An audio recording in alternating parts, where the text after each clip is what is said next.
All right, we are going to go ahead and get started. Make sure everything's on and you can hear me. I think you can. Okay. So we are going to be moving into module 4 today, where we're really tackling and understanding the limbic system and what parts of the brain are involved in the limbic system. So this is where we're kind of getting to the meat of how the limbic system works in the brain. And everything leading up to this point has been building this. So we talked about our somatic tools. We talked about setting, oh, there we go. We talked about setting the scene for safety. We talked about being in limbic impairment can create a sense of chaos that's not actual chaos. It's just perceived chaos through a lens and an overreactive lens, per se. And now we are moving into, if I can get my screen pulled up on my side, we're moving into the limbic system. So um, this is science and education heavy, but it's important to understand because once you understand it, your defenses start to come down. So I find this to be very important to understand when we talk about the limbic system. So three main points here about the limbic system. It's our subconscious brain. Again, we've talked about this before. It is under our conscious awareness. We are not aware of what the brain is doing as far as the limbic system. Okay. Um, the cortex actually is up here and sits on top of our limbic. So our limbic is right here, the green and blue. Our cortex is all this on top. That's where we reason and make decisions, okay? But our limbic system is really what we're talking about, which we call the midbrain. It is the first to get information, and our cortex is not the first to get information. Our limbic system is.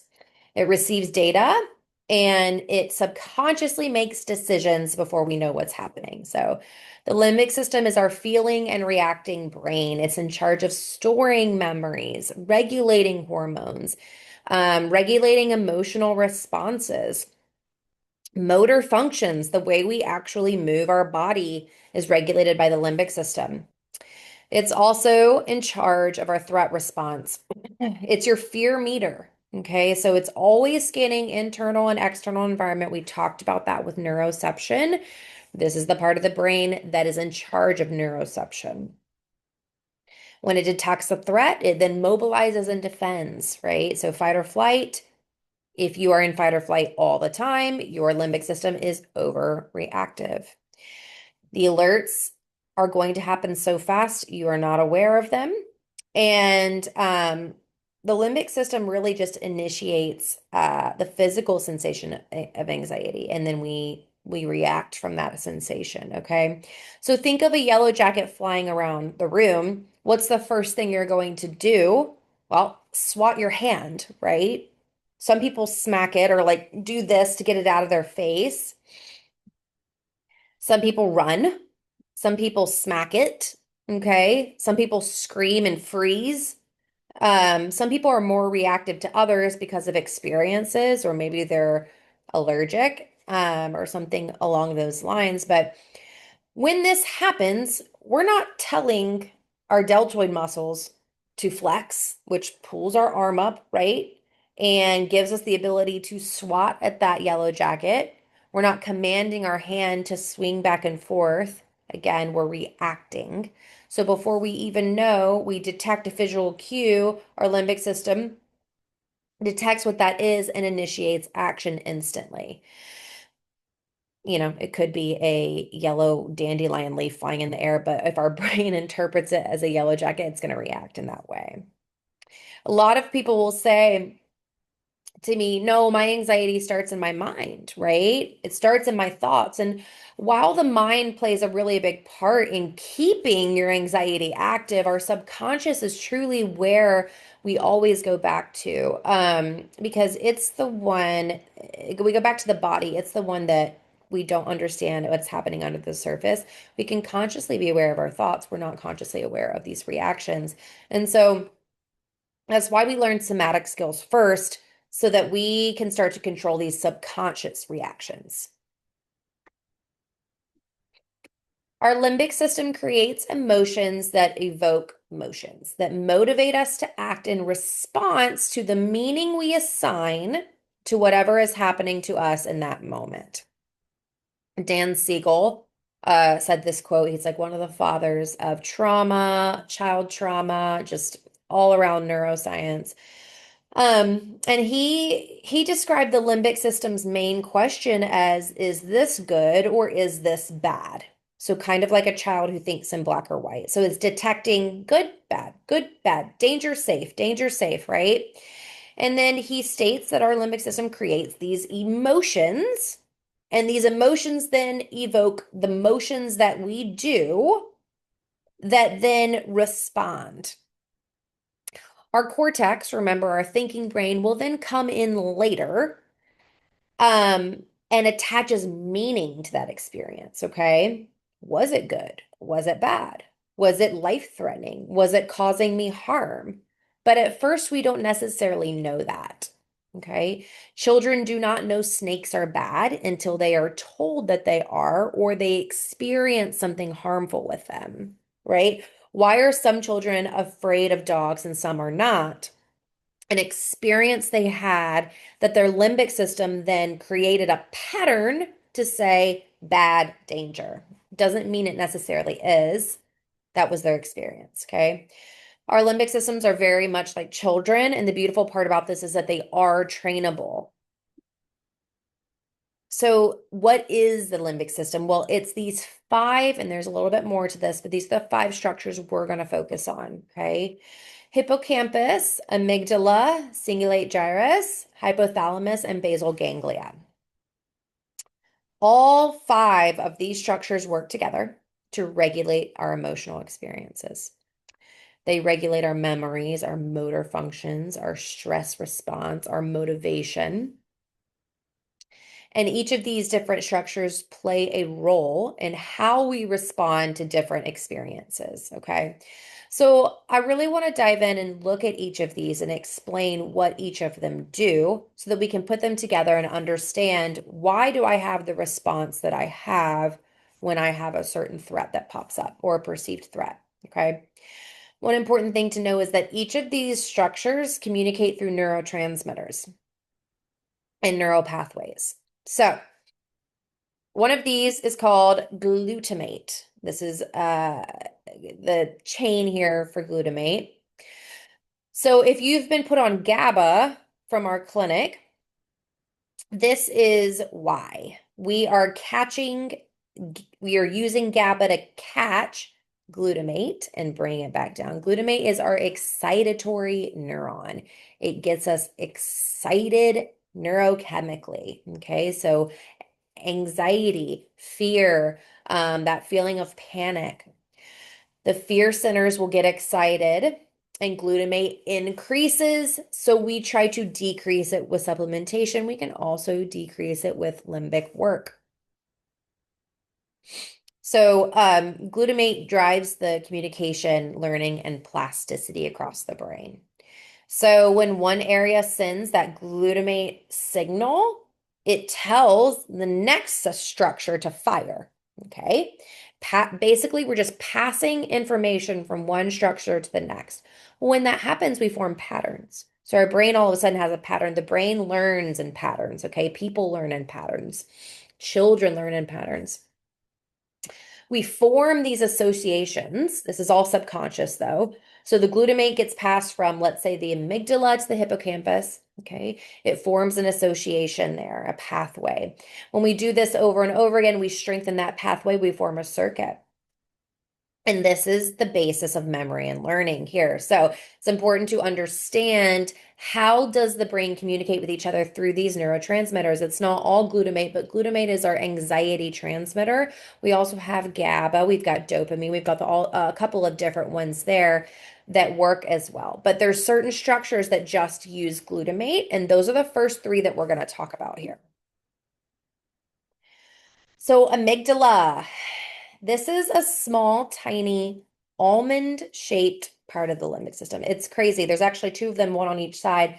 And it's crazy how such a tiny almond-shaped piece of our brain can be the biggest threat response in our entire brain. Okay. This little tiny almond is the source of our emotional center, which is really crazy to think of. It's the source of our emotional reactions. When you're frustrated and you react with rage, your amygdala is producing that reaction, right? It's activated. When you see a puppy and you feel happy, amygdala is working, activating, producing that response. So the amygdala receives information from the senses. So what do I see? What do I smell? What do I feel? What do I hear? The brain works off of sensory information. This is why we use sensory information at Sanctuary to rebalance the nervous system. This is why we use safe and sound. This is why we use somatic tools. You have to speak the language of the brain. Okay. So the amygdala gets that sensory information. And as you go about your day, it starts to notice sounds and sights and events. And maybe I'm not fully consciously focused on that. The amygdala is on the lookout. If it detects that potential danger, it's going to set off your fear response, your threat signal, okay?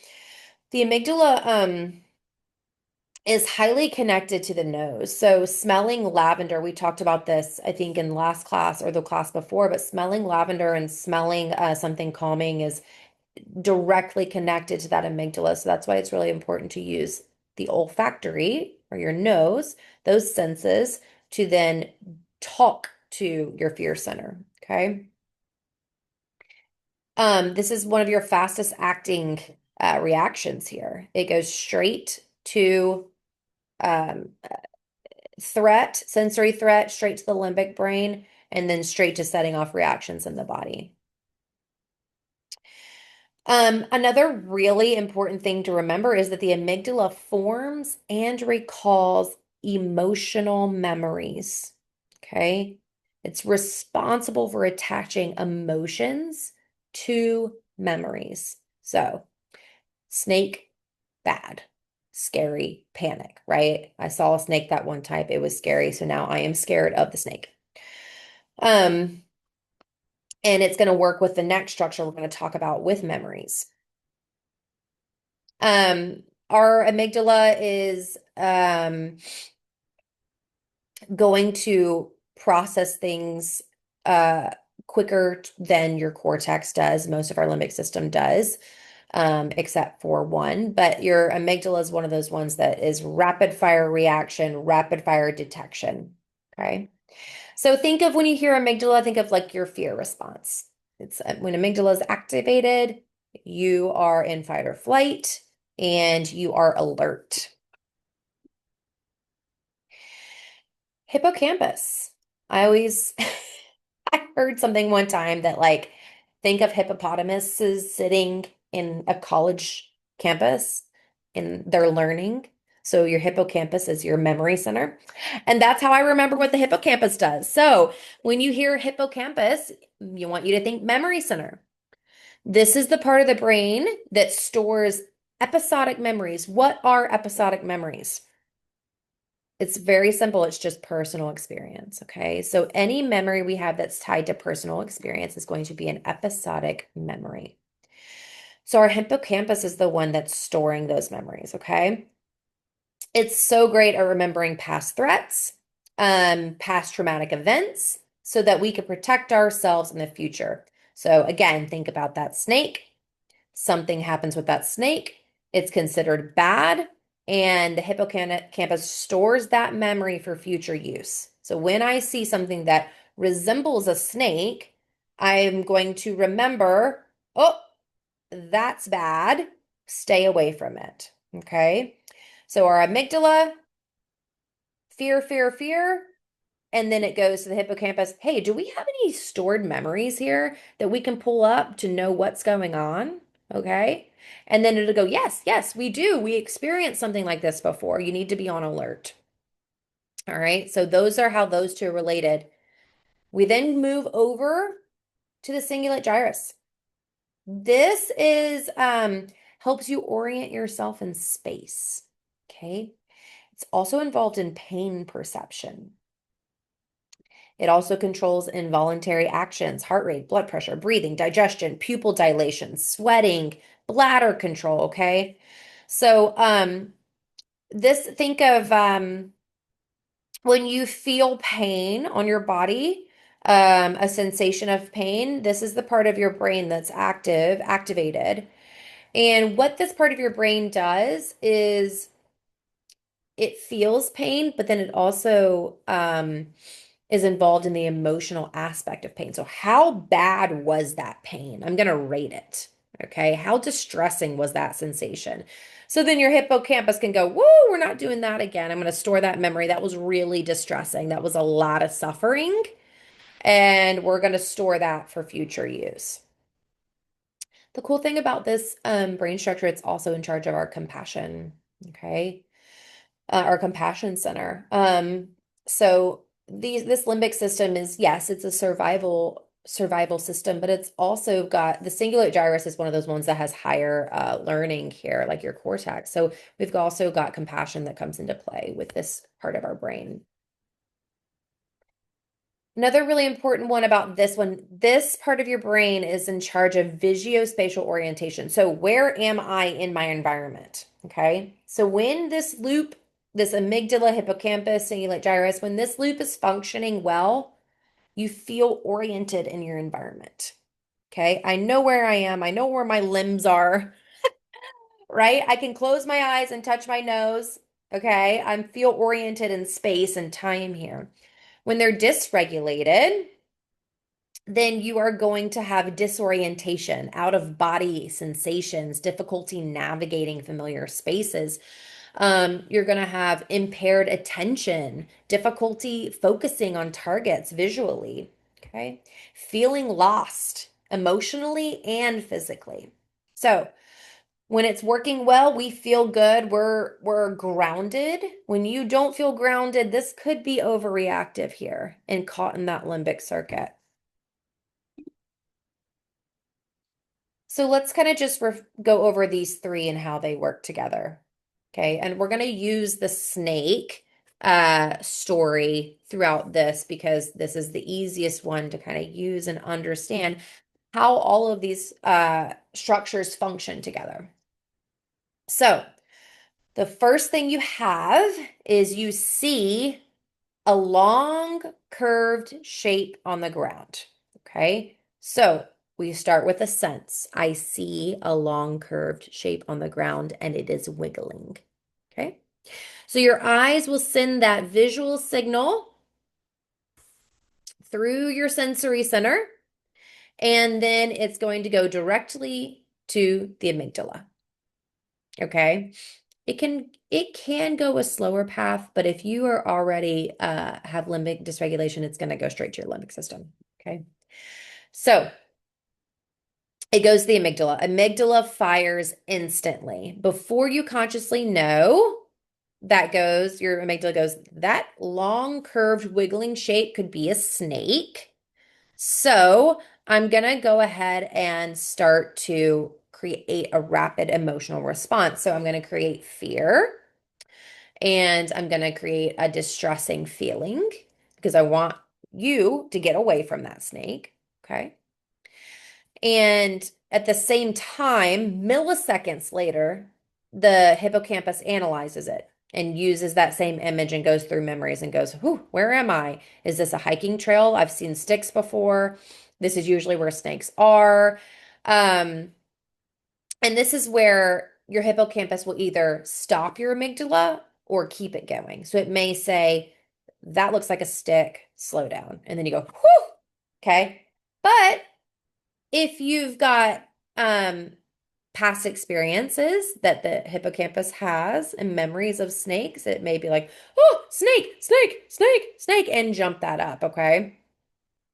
So then you've got a memory and you've got the emotional response of fear. And now the cingulate gyrus takes over your attention. It says, focus on that threat. Don't move your eyes from it. We are going to totally And we've talked about this before. Remember how your eyes will zoom in on that threat and you lose everything around you. This starts to happen, okay? You start to figure out where you are in space. Am I super close? Do I need to jump back from this snake? Where am I in regards to this snake? Okay. So if your limbic system is balanced, you're going to respond effectively. You're going to say, that's not a snake, that's a stick, and I'm going to step away, or I'm fine. Or if you're overreactive, you're going to jump, react, scream, run before you were even able to recognize what it was. It signaled a threat, your body responded, right? So I'm going to pull in another one here. We've got two more structures, the hypothalamus. This is the one that releases your fear hormones, cortisol, epinephrine, gets your body working, okay? So, this little structure sends signals down the spinal cord to your adrenal glands, says produce adrenaline, produce epinephrine, produce norepinephrine, right? Get the fight or flight going. We've got to get running, increase your heart rate, get the blood pressure going, dilate those pupils, shift that blood flow to the muscles, slow down digestion. We don't need digestion right now, right? So, basically think of hypothalamus as getting your body on board for that stress, okay? So it's working on releasing cortisol, right? And if you have cortisol releasing all the time, if the threat persists, then cortisol cortisol is constantly going into your system and your brain starts to stay in a vigilant state, right? Limbic impairment vigilant state. So, we're going to get further into that, but hypothalamus think produces hormones, okay? Produces those fight or flight hormones that we know of. Basal ganglia, habit formation, okay? This guy's involved in our muscle memory. This is the one that actually registers, do I need to move? Okay, do I need to produce muscles in order to move away from this? Okay. So basal ganglia is involved in our muscle movement, which is why when you see like this one's really involved in pans pandas. When you see somebody have tics, like involuntary muscle movements that aren't making sense, that basal ganglia might be inflamed. Okay. So pans pandas and OCD, you typically see inflammation in this part of the brain, which is going to cause that tic-like disorder and also that habit. So it's this structure is also deals with addiction. So you've got that kind of obsessive type of rumination. But all you need to know about basal ganglia is motor movement and habits. So I like to use this. I use this with children all the time, but I love using it for myself. But it's the hand model of the brain. Helps you easily visualize what's happening when you react and you're really not in control of yourself. So if you were, and you can even teach this to children, but if you've got, this is your brain here, your wrist is your brain stem, okay? So this is digestion, breathing, heart function, blinking. Our thumb, if you fold it in the middle, this is our limbic system. So it sits in the middle of our brain. It's our midbrain. And then your fingers come over, and that's your cortex. That's your thinking brain. Your cortex, when it's online, can rationalize and reason and calm down that limbic center. Okay. When we encounter a threat response, our cortex goes offline and this is active. Okay. So we end up what we call flipping our lid. And it really truly is like this because the blood flow is reduced from your cortex and is flowing to your midbrain. So that's why when we do somatic work, we're really working on getting this cortex back online so that we can help that limbic brain reduce. Okay. That's just an easy way to understand what's happening. So I don't even like looking at this picture. When I see this picture, my chest instantly starts to feel tight. I hate snakes. So, but I do want to continue using the snake story because I want to give you the difference between a healthy um, response and a PTSD response when encountering a threat. So, again, you've got the visualization of I see sorry, a long squiggly thing that's curled up. Ugh, I hate it. It's pink, it's brown, it looks nasty. Okay. The amygdala fires that brief alarm, potential danger. Okay. Your hypothalamus activates that short burst of adrenaline, so cortisol pumps. Your body tenses, heart rate rises. Your basal ganglia prepares you to take a quick motor movement back, right? Your hippocampus quickly checks your memory. Yes, this is a hiking path, but it goes, oh, there's harmless snakes on here, not scary snakes. So you're seeing late gyrus, then reorients your attention. You keep your eyes on it. You realize it's not striking, and you decide to calmly walk around it. Okay. So you made a decision and you were able to calm your body and make a decision and then move with logic. Um, So after that, your heart rate was increased, but then it comes back down. Your breathing stabilizes. You remain alert, but you feel grounded. Okay. Your parasympathetic system will come back online, and with seconds to minutes, you will feel back to where you should be. Okay. So the outcome of a healthy threat response is you're going to respond instead of react. You're going to stay oriented, you're going to stay aware, and you're going to move appropriately to the situation. If you have limbic impairment or an overreactive limbic response, your amygdala is going to, or your vision's going to see this, the amygdala is going to fire intensely and then it's going to fire repeatedly. Okay. It's overreactive. It interprets this movement as severe danger. So, if it's severe danger that's interpreted, what's going to happen? Your hypothalamus is going to overactivate sympathetic system and your HPA axis, but that's all your neurotransmitters. Okay. So adrenaline and cortisol are going to flood your system. It's not just a little burst of cortisol, it's a flooding. Well, then your basal ganglia gets online, and remember, this is your movement one, and your circuits misfire. You might freeze and flinch uncontrollably, or you might run with no direction, just running and fleeing. There's no logic. I'm just going to run this direction. I have no idea what's over there. I'm just going to sprint away.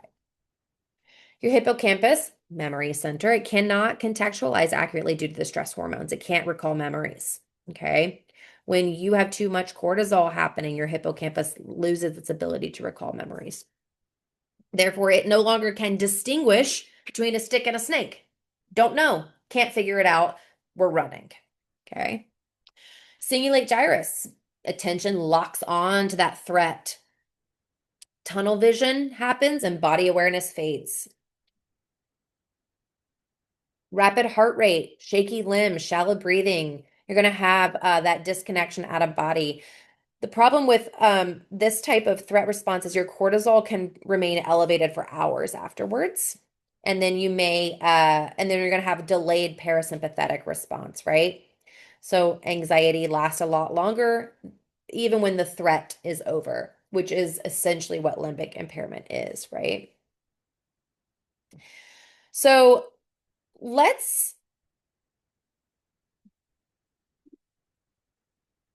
we've talked a lot about limbic impairment. And when you have increased cortisol for a long time, what are you going to get?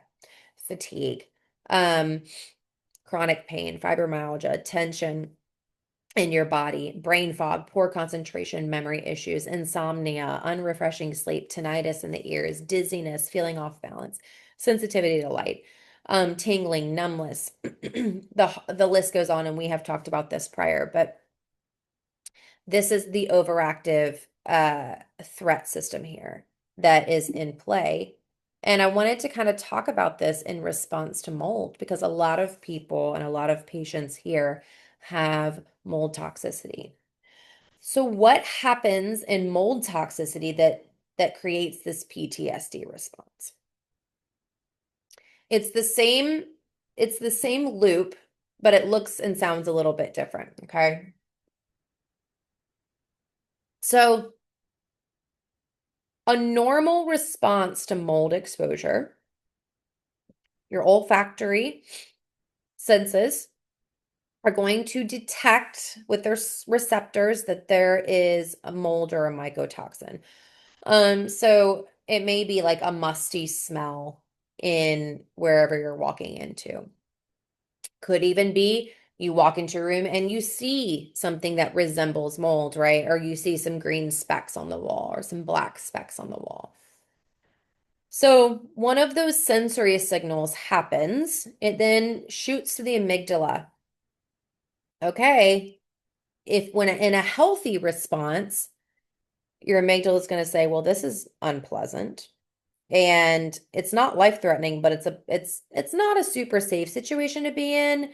So let's send up a little bit of let's mobilize a response here. So your hypothalamus goes, I'll give you a little bit of cortisol, right? And so that we can do something with it. And then your hippocampus is going to say, well, this building smells musty, so we're gonna, next time we smell this must, we're gonna just avoid it. Or maybe it says, I've smelled must before and I didn't love it and I felt bad in it, so let's just get out of here.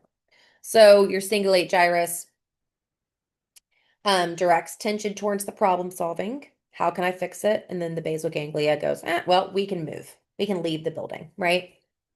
But if you have had mold toxicity, if you have mold toxicity, then um you're going to start producing this even if it's a tiny, tiny amount of mold. Okay. So it could be a tiny amount of mold and your amygdala is going to start firing. This is life-threatening, right? I am not safe. I got to get out of here. This is extremely harmful for me. Okay. Hypothalamus, chronic cortisol over time, if it's got that low level fear of mold too. Your hippocampus becomes inflamed and impaired by all of the cortisol. So you really can't, your memory kind of goes away. You can't tell if a reaction is coming from a real exposure or a memory of an exposure, right? I hear people say this all the time. I don't know if this is really a mold exposure, if it's just my fear of a mold exposure. Okay. So then your cingulate gyrus locks attention onto the threat. It's constantly scanning for mold. It has a lot of difficulty shifting focus. When you have severe limbic impairment, you are always locked in on is there mold, or you might be locked in on your body sensation. Is this Lyme? Is this gut dysfunction? Is this, right? Again, this is really a very strengthened limbic circuit happening right here, which is essentially a PTSD response. Your basal ganglia, it's maladaptive. You may default to avoidance or freezing, okay? You're going to feel immobilized, hypersensitive to triggers. So the outcome of this is that your limbic system cannot distinguish current safety from past exposure. The body keeps responding as if danger is constant, even after remediation, even after detox. And if you experience any slight little bit of mold, what is it going to do? PTSD, memory, mold is super bad, ignite, and it's going to ignite everything. Okay.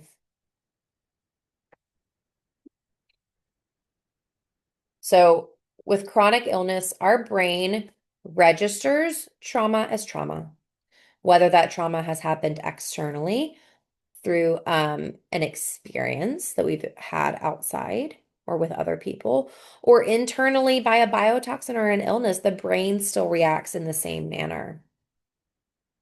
The brain is going to recognize an internal threat and the immune system comes online. When that happens and you get a PTSD response, your immune system is going to be hyperactive. along with the limbic system. Okay, so we've got a vicious cycle happening. Theory states that when this happens consistently, even our own immune reactions can be threats, which create a new cycle. So our bodies end up becoming their own threats. A lot of time people feel like they're in a fight against their body, like it's them against their body. And a lot of healing from this limbic impairment and chronic illness is understanding that you are not against your body. Your body is trying really hard to help you out. It's just getting confused. Okay. Your body is very smart.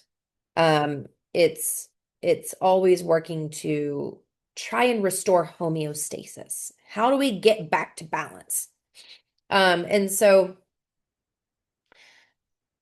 it that conflict between self and body can be a big source of tension that is a really important thing to resolve in order to return back to a state of being able to heal. Okay. Um, so what do we do about it? Right? We have to interrupt the loop.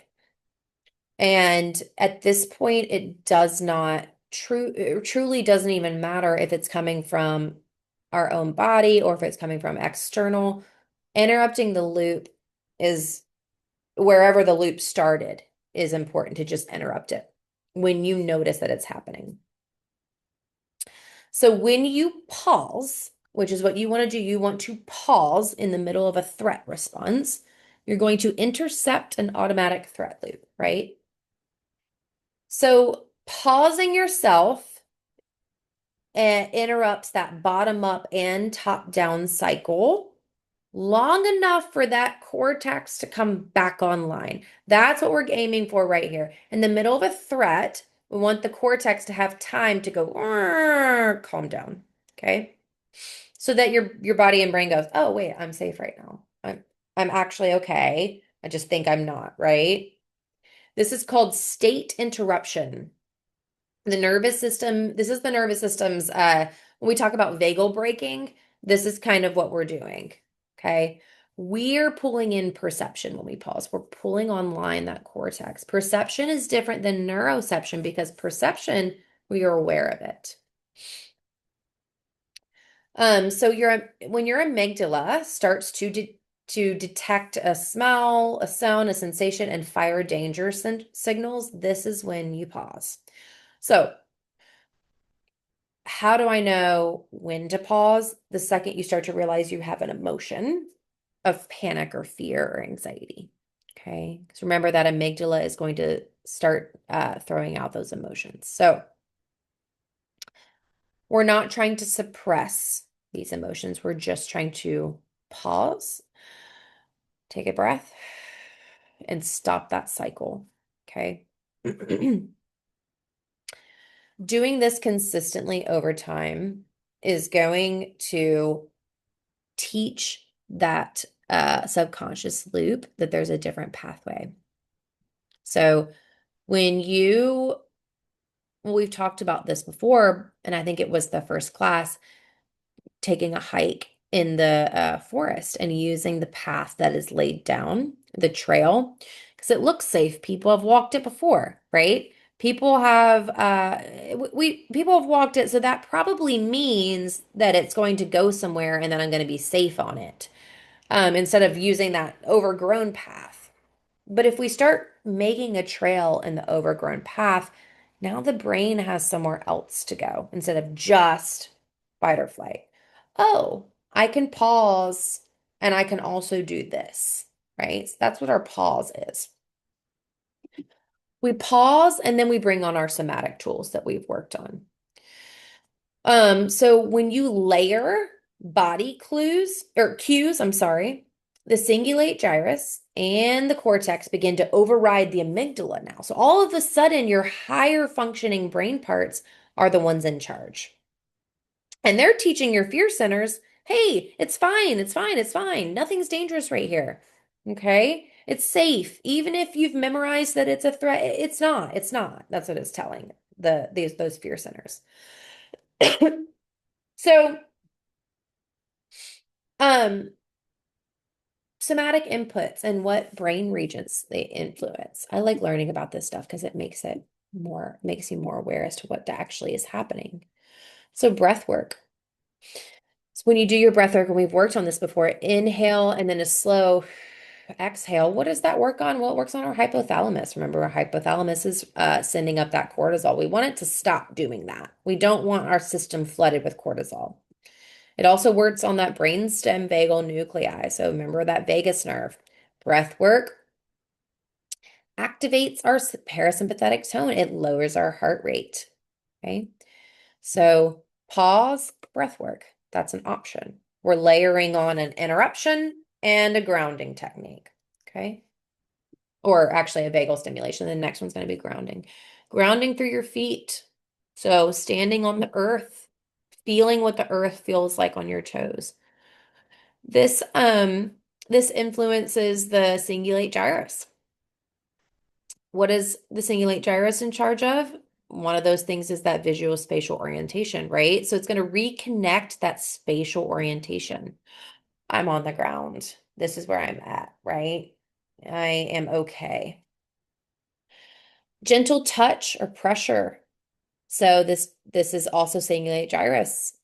Rebuilds felt safety. A lot of people will put one on their hand and one on their stomach. Sometimes if you're overthinking, you can go back to front here. It feels good. It feels like you're supporting your head.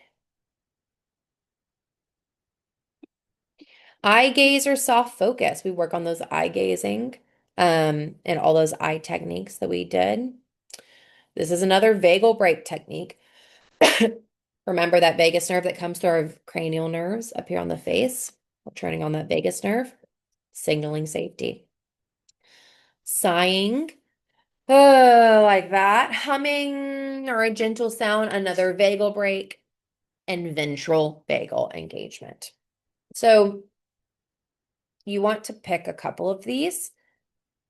And when you have a fear response, you want to pause and then implement a somatic input. Okay.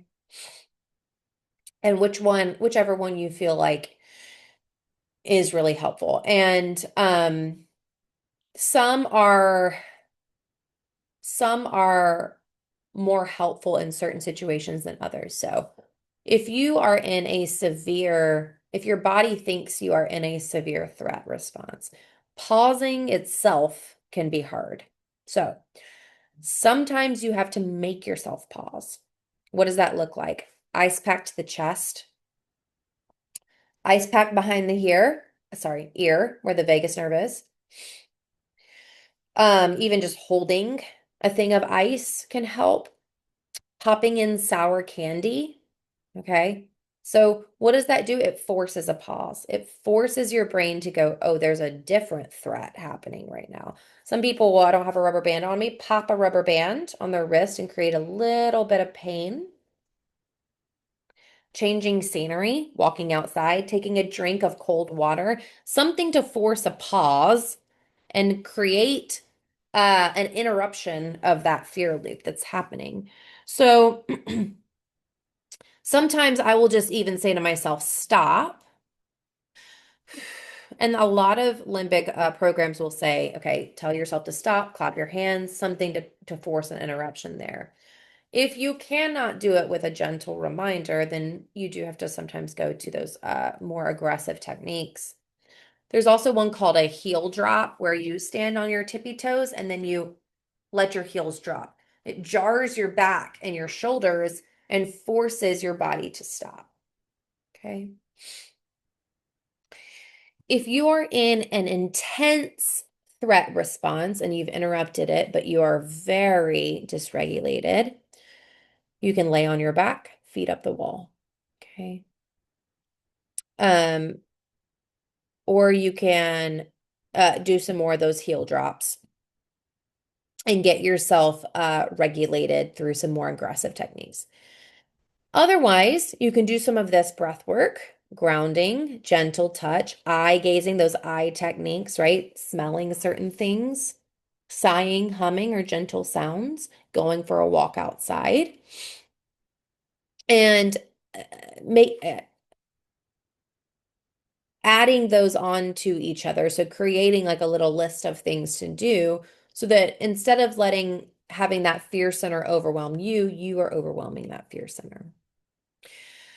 This is not going to feel natural by any means because it's not. Your brain has created a pattern, right? It does not feel natural. But if you can create a pause and then create felt safety through that pause over and over and over and over again, you're going to create a different pathway. Okay. Over time, those glutamate neurochemicals um, are going to slow down. Okay. So, a simple pause practice that you can do is to, first of all, notice the cue. My body just went to alert. Pause, clap your hands, do a heel drop, something like that. Loosen your shoulders, orient yourself. Where am I? Oh yeah, I'm at the desk. Okay, I'm at a desk. The desk is white. I'm feeling my feet. I'm in the present moment. Add a gentle sound or movement, humming, swaying, and then reassure yourself this is a learned alarm, not a real threat. I'm safe right now. That's a gentle thing that you can recreate every single day. When do I do this? Nauseous, tired, exhausted, disoriented, anxious, any threat that your body, any threat signal that your body is then producing or sensation your body's producing that is distressing to you, do this. Okay. This is still body work, but we're turning on the cortex. And then next class, we're going to go over narratives and narrative theory and what can I do to create a different narrative and how are my beliefs involved in this interaction that's happening in my brain, right? Because what we believe runs under the surface and influences our behavior. And so that's where we pull in a lot more of the mind work. But again, it's so important to grasp the body work before you do any mind work. Mind work is great, but I think I have the quote up here and I want to pull it up. I think we went over it. All of your no all of your knowledge of the world has come through your sense organs and has been interpreted by different parts of your cortex. That's not the quote I was looking for. The quote I'm looking for is oftentimes the cortex is the last to know. Your awareness is oftentimes last to know what actually is going on.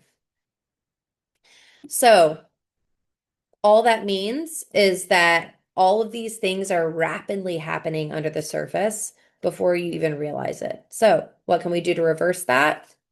Pause, implement tools of felt safety for our subconscious, and allow ourselves time to create a new pathway. Okay. This takes time. This is not as quick as taking a conventional medication, right? But it's lasting, which is important. And that's the difference. Lasting change, lasting safety. It just takes time. Any questions, Laura? I know that you're on here today. Other people are getting sent the recording. So, what about insomnia? So, last night I realized I wasn't asleep yet. And so I'm laying there, not asleep, and I realize it. And Mm. suddenly everything's racing in me. Yeah. So, how do I interrupt that? Because I can't go outside and ground. I can't, Mhm. the options are limited, Yeah. but I want to interrupt it.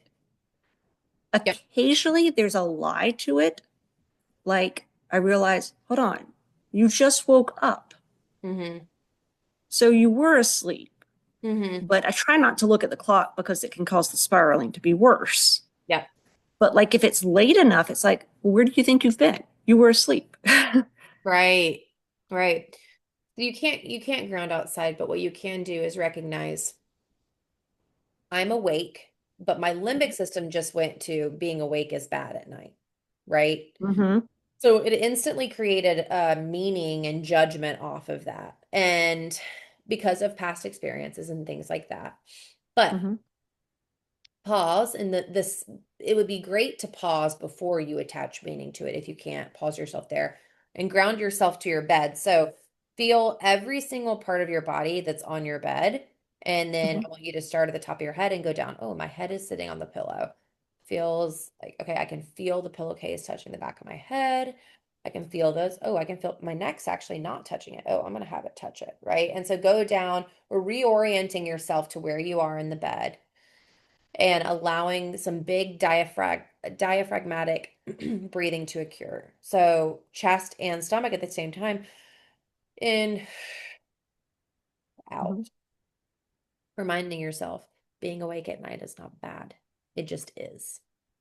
Okay. But it is bad. I It mean, that's the thing. It's like you said, the mind is smart. It mhm. doesn't accept lies. Right. What is a truth that I could tell it that makes it less traumatic? Well, it's not necessarily bad. It's maladaptive, right? To Mhm. to getting feeling refreshed the next day. And but the truth is there's plenty of people that sleep with 5 hours a night and feel great. So, and there's conflicting information on what is the best amount of hours to get. Okay. But Yeah, 0 was the problem last night. okay. And the truth is that it just for that night, you didn't get good sleep.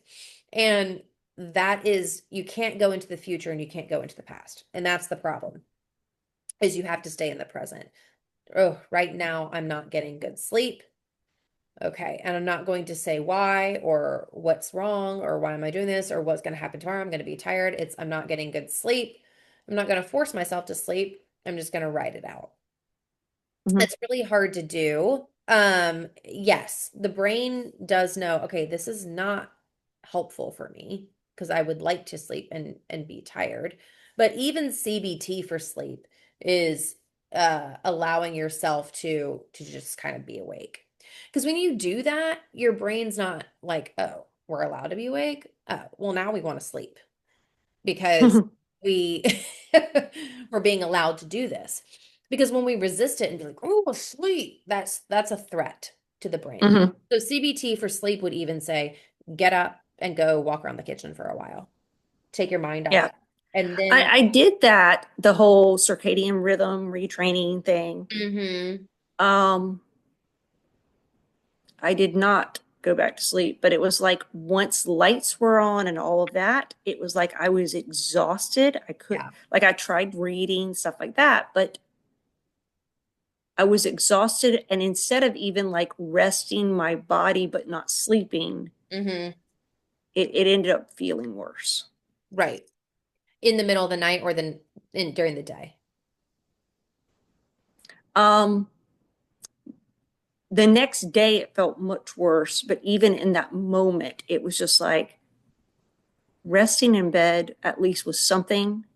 Hmm. Being awake and reading was not enjoyable because I mean, I couldn't even make sense of what I was reading. Mm. You were tired. Your brain was just like, we have to be awake. Yeah. Um, Yeah, because it's stuck in that loop, that threat loop. And I would just kind of allow it. Allow yourself to rest in bed. It's not gonna last forever. Your body's gonna eventually just go back to sleep. Um, Yeah. and The longest it's been was 3 days, and right, 2 is awful. right, right, 3 is even worse. right. And it would, they were really, really bad. And that's why it's hard not to attach meaning to it. Because your hippocampus is very much involved too. I have a memory that I had a 3 day one, and this is how I felt. And I remember how distressing I felt. So I'm 100% going to freak out if I start to Mhm. do that again, right? Yeah. That's And so, exactly it. mhm. And unfortunately, that right there is just a really strong pathway that's this reinventing itself. And Mhm. that's the And frustrating. and it's I'm reinforcing it every time it happens instead of breaking it. That's right. That's right. And so to break it is to allow it to happen. So allow yourself to just rest in bed and without being like, oh, I'm gonna be so tired tomorrow. Oh, what if this lasts for 3 nights? Oh, what if, right? I'm gonna rest in bed tonight.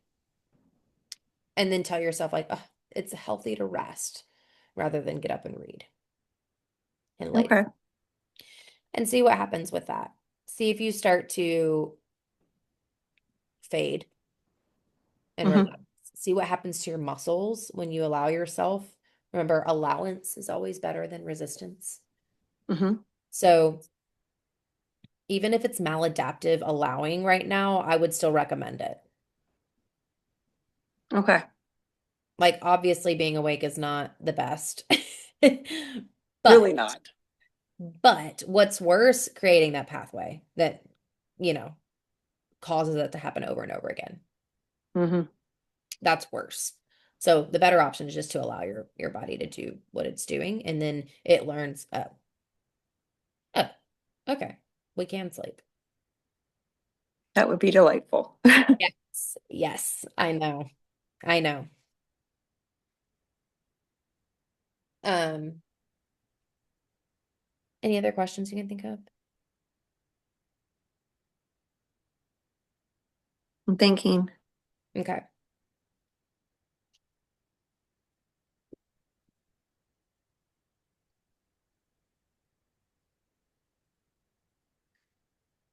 So is there anything I